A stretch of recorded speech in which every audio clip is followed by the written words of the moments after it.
Të them të vërtetën, mu më duket sikur nuk kam ikur asnjëherë në kuptimin e asaj që kam besu,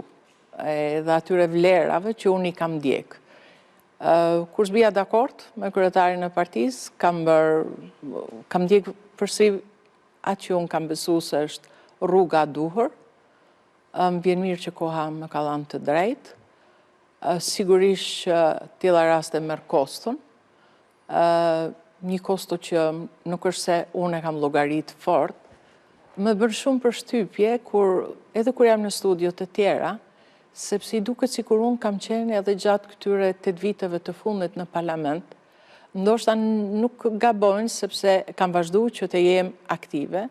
gjatë gjithë kësaj periudhe, ndërsa në 4 vitet e fundit ndoshta nuk jam çfaqur shumë në media, por kam punuar në strukturat e Partisë Demokratike në qarqe të ndryshme, por me qëndrime kam qenë përherë në momentet të caktuara, sepse e kam ndjerë dhe kam besu se duhet them atë që unë mendoj se është e vërteta.